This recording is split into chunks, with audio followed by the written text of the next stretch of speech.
नमस्कार दोस्तों, आप सभी का आई लव अकाउंटिंग के यूट्यूब चैनल पे स्वागत है। आज हमारे साथ वीडियो में सी हरिओम गुप्ता जी है, जो एक बहुत ही इंपॉर्टेंट टॉपिक पे आज अपनी नॉलेज शेयर करने वाले हैं हम सभी के साथ में।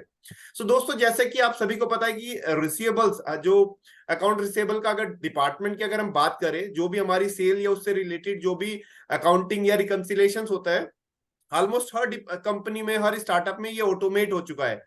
इसकी वजह से अपॉर्चुनिटीज बहुत बढ़ गई, बिकॉज यहाँ पे टेक्नोलॉजी का यूज बहुत हो रहा है, सिस्टम्स का यूज बहुत हो रहा है। आज हम हरिओम जी से सीखेंगे कि कैसे अकाउंट रिसीवेबल को ऑटोमेट करें, कैसे अपॉर्चुनिटी को ग्रैब करें, कि ये जो अपॉर्चुनिटी है रिकंसिलेशन की, कैसे हम इसका फायदा उठाए। Hariom ji, over to you. Sunil ji, good evening. सभी को बहुत बहुत गुड इवनिंग। आपका बहुत बहुत स्वागत है हमारे आई लव अकाउंटिंग चैनल पर। आज हम लोग डिस्कस करेंगे कि जैसे जैसे बिजनेस आगे बढ़ रहे हैं तो रिसीवेबल अपने आप में एक सेगमेंट बन गया है जहां पर अकाउंटेंट्स के लिए बहुत सारी अपॉर्चुनिटीज हैं। और वो अपॉर्चुनिटीज कैसे आती हैं, अगर आप कंपेयर करें आज से 7-8 साल पहले और अभी में, कुछ बिजनेस चेंजेस हुए हैं। फिनटेक में बहुत सारे इन्वेंशंस आए हुए हैं, बहुत सारी चीजें बदल गई हैं। इसकी वजह से ऑटोमेशन तो एक तरफ हुआ ही है, जिससे काम में क्लैरिटी बहुत बढ़ी है, जो गलतियां होती थी उसमें कमी आई है। लेकिन इसकी वजह से अकाउंटेंट्स के लिए अपॉर्चुनिटीज कैसे आगे बढ़ी हैं, आज हम उसको एक्सप्लोर करेंगे और देखेंगे कैसे उसमें जाते हैं। तो इसके लिए मैं थोड़ा सा पहले बेसिक से चलेंगे, बेसिक अकाउंटिंग कैसे होती है। तो जो बेसिक अकाउंटिंग तो बहुत ही नॉर्मल थी कि अकाउंटिंग में जब भी हम अकाउंटिंग करते हैं तो पहली एंट्री सेल्स की तो सबको ही मालूम है, वही एंट्री रहेगी, customer debit to sales, customer debit sales credit. और दूसरी एंट्री कस्टमर से पैसा आता है तो बैंक डेबिट और कस्टमर क्रेडिट। क्रेडिट। अब ये जो है ये तो बेसिक एंट्री है। अभी इसी एंट्री के बीच में क्योंकि बहुत सारे चेंजेस आए हैं, उसकी वजह से कितनी सारी अपॉर्चुनिटीज बनी है, हम उसको इसके माध्यम से आज देखेंगे तो हम कई बार हम लोग भी सरप्राइज हो जाते हैं कि इतनी अपॉर्चुनिटीज कैसे इस पे आ रही हैं। अभी अभी आप देखिए, जब भी अकाउंटिंग होती है तो अकाउंटिंग का मतलब होता है रिकंसिलेशन। अकाउंटिंग और रिकंसिलेशन ये साइड बाई साइड चलते हैं। तो ड्यू टू रिकंसिलेशन कितनी अपॉर्चुनिटीज बन रही हैं, अब आप देखते हैं। और वो कैसे हैं, से जैसे ही सेल्स होती है, हमने कस्टमर को डेबिट किया, इट मींस हमने इसको कहीं ना कहीं से रिकंसाइल भी करना है। तो ये कहां से रिकंसाइल होगा, ऑब्वियसली कहां से रिकंसाइल होगा, हमें कस्टमर का लेजर चाहिए इसके लिए। सेल्स P&L आइटम है, इसको हम बाद में देखेंगे। बैंक बैंक स्टेटमेंट से रिकंसाइल होगा यहाँ पर। ठीक है। और कस्टमर अगेन कस्टमर स्टेटमेंट से। ये तो बहुत नॉर्मल चीज हो गई। अभी आप देखिए अपॉर्चुनिटीज कैसे हैं, जहां पर ट्रांजैक्शन ज्यादा है, हमें बैंक बैंक रिकंसिलेशन के लिए एक बंदा, एक एम्प्लॉय हमें चाहिए होगा। एक कस्टमर स्टेटमेंट कस्टमर रिकंसिलेशन के लिए हमें एक एम्प्लॉय चाहिए होगा। छोटी जगह की बात अलग है, जहाँ पे एक बंदा एक ही एम्प्लॉय सब कुछ कर सकता है। लेकिन जैसे जैसे बिजनेस का साइज बढ़ता है, अकाउंटिंग का साइज बढ़ता है, तो हमारे पास हमें रिकंसिलेशन के लिए डिफरेंट डिफरेंट एम्प्लॉय चाहिए होते हैं। ये तो बेसिक चीज हो गई। अगर हम इसी को थोड़ा सा और ट्वीक करें, आज की डेट पे अभी अब यहाँ पे जीएसटी है। जैसे ही यहाँ पे जीएसटी आता है तो जीएसटी का भी हमें एक रिकग्निशन चाहिए होगा यहाँ पे। वो हमें अपने GSTR 1 से GSTR 3B से, उसके लिए भी हमें इसमें काम करना पड़ेगा। तो हमें इसके लिए यहाँ पर एक एम्प्लॉय यहाँ पर हमें चाहिए होगा। अब जैसे ही पैसा बैंक से आता है तो अब सारा मैजिक देखिए, सारा जो इसमें जादू है वो इन्हीं दो एंट्रियों के आसपास ही घूमता रहता है। और कितनी अपॉर्चुनिटी एंट्री से निकल के आई हैं। अब कोई कस्टमर हमें पेमेंट करता है, वहां पे TDS आ जाता है। TDS यहाँ डेबिट होगा तो यहाँ पे हमें TDS रिकंसिलेशन यहाँ पे आ जाएगा। तो अगर आप भी आप देखें, एक छोटी सी कंपनी जिसका टर्नओवर 100 करोड़, 50 करोड़ या 100 करोड़ के आसपास भी साल का होगा, तो उसको कम से कम एक, दो, तीन और चार चार लोग तो केवल रिकंसिलेशन में उसको लगाने पड़ेंगे। क्योंकि अगर रिकंसिलेशन नहीं होंगे तो कंट्री का इसमें नुकसान होगा। और वो कहते हैं ना कि every penny saved is every penny earned. अगर कंपनी को पैसा नहीं मिला तो कंपनी के लिए नुकसान है वो। तो कंपनी को यहाँ पे चाहे जीएसटी का हो, अगर जीएसटी में कोई रिकंसिलेशन नहीं कर रहा है तो हो सकता है कल इसका कल इसकी जो कॉस्ट हो वो जीएसटी से नोटिस आ रहे हैं, उसमें पेनल्टी आ रही है, इंटरेस्ट आ रहा है। हम लोगों ने देखा भी है बहुत, कभी छोटी छोटी गलतियां जो है ना इसमें हमें बाद में बहुत सी भारी पड़ जाती हैं। कई बार नोटिस आ जाता जाते हैं तो फिर उसमें गलती होती है, पेनल्टी भी भरना पड़ता है। सेम टीडीएस में भी रहता है, अगर टीडीएस हमने क्लेम नहीं किया तो हम उसको लूज कर जाते हैं वहां पे। तो इतनी सारी अपॉर्चुनिटियां यहाँ पे बनती हैं अगर इसमें हम इसके एक थोड़ा सा और चीज आगे बढ़े। एक चीज मैं और इसमें हम्म। ऐड करना चाहूंगा कि देखिए, जैसे जैसे पिछले 5-6 साल में अगर हम बात करें, पेमेंट गेटवेज बहुत सारे ऐड यस, हुए मैं उस हैं। पे आ रहा हूँ अभी, उस पे आ रहा हूँ मैं अभी, यूपीआई उस बहुत पे भी आ सारा रहा था। Yes yes, transaction correct UPI correct के थ्रू करेक्ट भी आ रही करेक्ट। है। यस तो वो यस भी यस। अपॉर्चुनिटीज अभी, को हाँ, बढ़ा देते हैं। या करेक्ट। अभी उसमें कैसे होता है, अब जैसे जैसे यहाँ पे बैंक डेबिट डायरेक्टली हो गया, लेकिन अभी क्या होगा, जैसे आपने बोला यूपीआई से पेमेंट आया या सीओडी से पेमेंट आया। हमें किसी छोटे से होटल का एग्जांपल लेते हैं जो जोमेटो से भी काम करता है, स्विगी से भी काम करता है। अब उसमें क्या होता है, जोमेटो से जब वो काम कर रहा है तो ऑब्वियसली वहां से जोमेटो उसके यहाँ पे पैसा कलेक्ट करेगा, तो जोमेटो यहाँ डेबिट हो जाएगा और कस्टमर यहाँ पे क्रेडिट हो जाएगा। अब अगेन जोमेटो का रिकन्सिलेशन वहां पर आ गया, बिल्कुल। उसको रिकन्सिलेशन जोमेटो से, स्विगी से यहाँ पे रिकन्सिलेशन कराना पड़ेगा। यहाँ पे अगेन एंट्री सेम आएगी, फिर यहाँ बैंक डेबिट, स्विगी और जोमेटो डेबिट क्रेडिट। अगेन ये रिकन्सिलेशन यहाँ पर आ गया, मीन्स आपका मार्केट प्लेस रिकन्सिलेशन। अगर आप डायरेक्ट सेल कर रहे हो या प्लेटफॉर्म्स के थ्रू सेल कर रहे हो तो दोनों तरफ से आपको रिको करना पड़ेगा। सो जितनी ज्यादा क्यों करना पड़ेगा एंट्रीज, हमें यहाँ जितना पे, ज्यादा बिजनेस, रिकन्सिलेशन उतना ही ज्यादा उतनी बढ़ता है। ज्यादा रिकन्सिलेशन और उतनी ज्यादा अकाउंट्स के लिए अपॉर्चुनिटीज वहां पर है। ऑब्वियसली, अब जैसे आपने ऑब्वियसली। बोला पेमेंट गेटवे आ गए हैं, क्रेडिट कार्ड आ गए हैं। सपोज करिए ये, अगर हमें पेमेंट अभी, हमें क्रेडिट कार्ड के थ्रू पेमेंट मिलता है, तो बैंक डायरेक्टली डेबिट नहीं होगा, क्रेडिट कार्ड डेबिट हो जाएगा या सीओडी हो जाएगा, कैश ऑन डिलीवरी है। या उसके बाद जैसे आपने बोला पेमेंट गेटवे यूपीआई वगैरह है तो पेमेंट गेटवे आ जाएगा। तो अब इन सब के लिए वहां पर हमें गेटवे डेबिट, कस्टमर क्रेडिट। अब इसका आगे फिर से रिकन्सिलेशन हमें करना पड़ेगा, बैंक डेबिट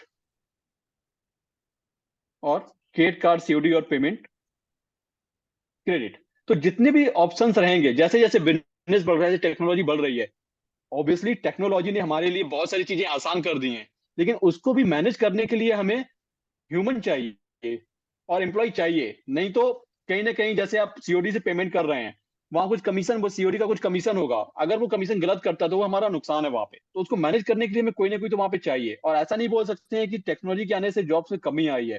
टेक्नोलॉजी के आने से जॉब में बहुत सारी, आप देखेंगे कि फ्लिपकार्ट है, फ्लिपकार्ट, मिंत्रा, अमेजोन में कितने कितनी बड़ी अकाउंट्स की टीम बैठती है जो केवल रिकन्सिलेशन पे काम करती है वहां पे।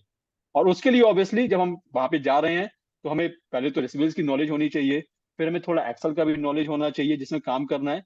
एटलीस्ट वहां पे जाने के लिए बेसिक नॉलेज तो चाहिए, उसके बाद तो अपने आप काम करोगे, आपको ट्रेनिंग दिलाएंगे, उससे और भी चीजें आएंगी। तो ये एक तो बात हो गई, ये थ्योरेटिकल चीजें हैं, अकाउंटिंग हम कैसे कर रही है, अकाउंटिंग कैसे जॉब्स बढ़ रही हैं। अब एक बहुत बड़ा एक पॉइंट है रिसीवेबल्स पे, जो थोड़ा सा थ्योरेटिकल नहीं, थोड़ा सा प्रैक्टिकल हो जाता है। और अगर आप देखें, अकाउंट रिसीवेबल का मतलब है फॉलो अप। जितना ज्यादा फॉलोअप से आप कितनी भी अच्छी अकाउंटिंग कर लीजिए, अगर आपने फॉलोअप नहीं किया तो पैसा आपका नहीं आएगा। और आप कितनी भी अच्छी अकाउंटिंग करिए, पैसा नहीं आया तो अकाउंटिंग का कोई यूज नहीं है वहां पे। जो भी एम्प्लॉयर होगा वो कहेगा मेरे को तो, हमें तो अपना पैसा चाहिए, वो नहीं आ रहा है तो फर्क नहीं पड़ता। ठीक बात अब है। इसमें कई बार क्या होता है कि अकाउंट्स अपने आप को सीमित कर लेता है अकाउंटिंग करने के लिए, लेकिन अगर आप ऑर्गेनाइजेशन एज ए ऑल देखेंगे तो सेल्स टीम अपने आप में बिजी है, वो सेल्स में बिजी है, अकाउंट्स अपने में बिजी है, ऑपरेशंस अपने में बिजी है। तो वैसे हम कहते हैं कि सेल्स का काम है फॉलो अप करना, कस्टमर से पैसा लेके आना, इसमें कोई डाउट नहीं है, सेल्स टीम रिस्पॉन्सिबल है। लेकिन एज सब कोई अपने काम में बिजी है तो अकाउंट्स की भी रिस्पॉन्सिबिलिटी वहां पर बनती है कि अगर हम कस्टमर के पास नहीं जा रहे हैं, तो सेल्स नहीं जा रहे हैं, तो एटलीस्ट हम सेल्स टीम को बताएं कि ये कस्टमर से पैसा आना बाकी है। देखिए, आपको किसी भी सिस्टम से, चाहे सैप हो, चाहे टैली हो, चाहे नेविजन हो, बहुत अच्छे फैंसी रिपोर्ट्स मिल जाएंगे। आप उसमें एजिंग निकाल सकते हो, 0 to 30, 30 days, 30 to 50, 30 to 45 days, 45 to 60 days. Ageing भी अपनी जगह ठीक है, लेकिन उस एजिंग पे काम करना ज्यादा इंपॉर्टेंट है। वो काम करने के लिए फॉलो अप करना पड़ेगा। अगर इसी में जो टेक्निकल, जो अकाउंटेंट्स टेक्निकल अकाउंटिंग में इतने अच्छे से कर रहे हैं, अगर वो थोड़ा सा अपने 2 कदम और आगे बढ़ाएं, हमें सेल्स टीम से बताना है कि इस पार्टी से पेमेंट आना है, यहाँ पर कुछ प्रॉब्लम है, तो आप वहां पर जाइए, आप उनसे फॉलो अप करिए। कई बार होता है कि सेल्स टीम क्लाइंट या कस्टमर से बात तो कर रही है, बट अकाउंटिंग में इतनी टेक्निकलिटी आ गई है, अभी कभी टीडीएस का प्रॉब्लम है, जीएसटी का प्रॉब्लम है, कि वो लोग रिजॉल्व नहीं कर पा रहे हैं, और कस्टमर कह रहा है कि जब तक रिजॉल्व नहीं होगा हम पेमेंट रिलीज नहीं करेंगे। तो उसमें अकाउंट्स की एक ये जिम्मेदारी बनती है कि सेल्स टीम से बात करे, कस्टमर से कनेक्ट करे, उसको रिजॉल्व करे, और बाकी ये काम पर सेल्स टीम करेगी वहां पे, लेकिन ये जो इशू आ रहे हैं उसके लिए बात करना। और उसके आगे अगर आप कस्टमर से डायरेक्टली बात कर सकते हो कस्टमर अकाउंट में लेके, तो इससे अच्छी बात क्या है? वहां पर आप उनसे बात करिए कि पैसा नहीं आया, हमारा ड्यू है, पैसा रिलीज करिए, इतना कस्टमर इतना पेमेंट हो गया है। उसके बाद भी नहीं आ रहा है तो हम सेल्स टीम के पास जा सकते हैं और टॉप ने सीनियर्स के पास जा सकते हैं, यहाँ एक प्रॉब्लम हो रही है। तो इस चीज को एक लीड अकाउंट को लेना पड़ेगा, जो अभी भी लोग लेते हैं, लेकिन कहीं ना कहीं मैं देखता हूँ कि थोड़ा सा मिस हो जाता है। लोग कहते हैं अकाउंट से हमने अकाउंट रिपोर्ट बना के दे दी, एजिंग बना के दे दिया, आप आगे सेल्स टीम का काम, ऑब्वियसली काम उनका है, लेकिन हमें उसके लिए भी एक इनिशिएटिव लेना पड़ेगा अपने अपने एंड से, क्योंकि इस, at the end of the day कितना पैसा अकाउंट्स में आ रहा है वो मैटर करता है वहां पे। सही बात है। स्पेशली तो ये जो मेन चीज प्लेटफॉर्म्स अगर आप है, फॉलो। स्पेशली ये जो प्लेटफॉर्म्स है, जैसे लेट से किसी रेस्टोरेंट में, जो आपने एग्जांपल में बताया कि स्विगी जोमेटो के थ्रू अगर सामान कोई अपना खाना डिलीवर कराया करेक्ट, है, यस। सो उसकी पेमेंट उनको स्विगी और जोमेटो से कलेक्ट करनी है। सो सेल्स वाले करेक्ट, वहां बंदे का फॉलो अप काम करना था पड़ेगा। उनको एक रिलेशनशिप बिल्ड करके देना, ऑपरेशन वाले का काम करेक्ट, है यस। उसको डिलीवर करवा देना। लेकिन उसके बाद जो करेक्ट। फाइनेंस की जिम्मेदारी है कि क्या मेरा इस ऑर्डर के अगेंस्ट पैसा आया है नहीं आया है। आया नहीं आया, करेक्ट, यस, ये फाइनेंस की है। हम ये बोल सकते हैं कि कुछ प्रॉब्लम आएगा तो सेल्स टीम वहां पे जाएगी, लेकिन अब ये प्राइमरी रिस्पॉन्सिबिलिटी मैं तो अकाउंट्स की मानता हूँ कि पैसा पूरा आना चाहिए, रिकग्निशन होना चाहिए, टाइमली रिकग्निशन होना चाहिए वहां पे, और पैसा भी आना चाहिए। केवल अकाउंट्स की रिपोर्ट बना के रिपोर्ट फॉरवर्ड करके काम खत्म नहीं होता है अकाउंट्स का, वो पैसा भी अकाउंट से क्रेडिट होना चाहिए, तभी अकाउंट सिविल की जिम्मेदारी पूरी होती है वहां पे। तो ये एक ओवरऑल चीज थी जो हम इसमें काम करेंगे आगे सेशंस, हम थोड़ा और आगे इसमें जाएंगे, रिकंसिलेशन में कैसे करते हैं, क्या उसमें इंटीग्रिटीज रहती हैं आगे जाके वहां पे, चाहे टीडीएस रिकंसिलेशन हो, जीएसटी रिकंसिलेशन हो, कस्टमर रिकंसिलेशन हो, उसको कैसे इजी उसमें कर सकते हैं, एक्सेल का यूज करके, सैप टैली से कैसे इसको कर सकते हैं, आगे इसको और देखेंगे। इसी पे एक हरिओम जी, मैं एक चीज ऐड करना चाहता हूँ। जैसे जब आज से 6-7 साल पहले, 8 साल पहले, जब ई कॉमर्स स्पेस में हम लोग काम करते थे, सीओडी रिकंसिलेशन एक बहुत बड़ा चैलेंज था। मैं यस, इसको एक प्रैक्टिकल करेक्ट, एग्जांपल शेयर करना चाहता हूँ। जैसे अगर आपने करिए ना। मल्टीपल कोरियर कंपनीज के थ्रू ई कॉमर्स से प्रोडक्ट डिलीवर कराए हैं, सो आपके हर ऑर्डर के अगेंस्ट एक कोरियर कंपनी को टैग कर दिया। अब कोरियर कंपनी ऐसा तो नहीं है कि हर ऑर्डर का पैसा अलग से देंगे, वो आपको कंसोलिडेट करके पैसा दे रहे हैं। एक हफ्ते में, 15 दिन में जो भी पैसा आपको कलेक्ट होके आ रहा है, उसकी वो फिर रिपोर्ट एक्सेल पे शेयर करते थे। सो सिस्टम में, बिकॉज आपके एक तरफ रिसीवेबल खड़ा है सिस्टम में, दूसरी तरफ आपको रिसीव पैसा हो गया, उसके साथ एक रिपोर्ट आई है, इसको मैच कराओ, रिकंसाइल करो, फिर किस सिस्टम में रखे, बिकॉज इतने ईआरपी भी इवोल्व नहीं हुए थे जिस तरीके से ई कॉमर्स सेक्टर इवोल्व हुआ था। सो चैलेंजेस थे, मैनुअली करेक्ट, मैनेज किए, एक्सेल पे मैनेज किए, बट उसकी वजह से क्या हुआ कि मैन पावर बढ़ानी पड़ी। यस। सी मैन पावर तो उसमें बढ़ानी पड़ेगी कंपनियों को, नहीं तो जैसे अगर हम नहीं बढ़ाएंगे, सिस्टम पे डिपेंडेंट रहेंगे, ठीक है सिस्टम से काम हो जाते हैं, लेकिन वहां जहां पर एक ह्यूमन इंटरवेंशन चाहिए, सिस्टम का काम नहीं करता है वहां पे। और कई बार छोटी छोटी गलतियां बाद में हमें बहुत बड़ी कॉस्ट लेकर आ जाती हैं, ऑब्वियसली, ऑब्वियसली। तो उसका थोड़ा ध्यान देना पड़ेगा। और अगर मान लो मेरी 2 रिपोर्ट में, कलेक्शन की सीओडी रिपोर्ट कोरियर कंपनी से आई, उसमें ऑर्डर नंबर और जो मेरी सेल्स रिपोर्ट है उसका ऑर्डर नंबर में अगर एक भी मिसमैच है, स्पेस का भी मिसमैच सिस्टम है, काम नहीं करेगा। तो सिस्टम काम नहीं करेगा। तो मैनुअल अपॉर्चुनिटीज तो है टीम के लिए, बहुत ज्यादा अपॉर्चुनिटीज सी है। अगर आपको अभी याद हो, कई बार ऐसे प्रॉब्लम होती है जीएसटी रिकंसिलेशन में, ओ और जीरो इनवाइस नंबर पंच करने के टाइम पे ओ की जगह जीरो पंच ऑब्वियसली। कर दिया, तो जीएसटी में एक वो प्रॉब्लम बना, रिकंसिलेशन नहीं होता है उसका, आई का एल हो गया, वन का एल हो गया, वन का आई हो गया। तो ये चीजें सिस्टम हो सकता है आगे सिस्टम और सिविल पे आ जाए जो इवॉल्व करें, लेकिन ये मैनुअल इंटरवेंशन तो हमें चाहिए होगा। सिस्टम से रिपोर्ट आ जाएगी, लेकिन उसको क्लोज करने के लिए तो विदाउट मैनुअल इंटरवेंशन पॉसिबल नहीं है यहाँ, अभी तो पॉसिबल नहीं है, आगे देखते हैं कैसे होता है उसमें। देखिए, जितनी चीजें इवॉल्व हो रही है आजकल, जो नए नए बिजनेसेस, नए नए स्टार्टअप्स आ रहे हैं, उनके बिजनेस मॉडल भी इवॉल्व हो रहे हैं। वो भी नए नए बिजनेस मॉडल लेके आ रहे हैं। सो ऐसे में अपॉर्चुनिटीज तो स्मार्ट अकाउंटिंग की हमेशा बनी रहेगी। हाँ, आप अगर सोचोगे कि जो चीज कर रहे हैं इसी को लाइफ में करते रहना है, तो आई थिंक हो सकता है एक टाइम के बाद अपॉर्चुनिटीज जीरो हो जाएंगी आपके लिए या बहुत कम हो जाएंगी। बट अगर आप अपने आप को इनोवेट कर सकते हो, नई नई चीजें सीख सकते टाइम हो, के साथ आपका बदलना लर्निंग सबको कर्व अभी पड़ेगा। पूरा नहीं हुआ है, तो आप ग्रो कर सकते हो और नई नई अपॉर्चुनिटीज को ग्रैब कर सकते हो। समय के साथ तो सबको बदलना पड़ेगा थोड़ा सा। सो हरिओम जी, थैंक यू सो मच, आपने आज हमारे साथ इतनी अच्छी इंफॉर्मेशन शेयर की। और हम आशा करते हैं फ्यूचर में हम ऐसी ऐसी वीडियोस या डिटेल में, जैसे सीओडी या पेमेंट गेटवे रिकंसिलेशन यस, की, आपके करेक्ट। साथ में डिटेल वीडियोस बनाएंगे एक एक रिकंसिलेशन टॉपिक पे। सो हम अपने दर्शकों से आशा करते हैं वो नेक्स्ट वीडियोस को भी देखेंगे और सीखेंगे कि कैसे जो हम प्रैक्टिकली हम करते आए हैं वो कैसे कॉर्पोरेट को आप उससे कैसे लर्निंग ले सकते हैं। Thank you so much Hariom ji, आपके टाइम के लिए बहुत बहुत थैंक यू धन्यवाद। Sunil ji, thank you so much, thank you.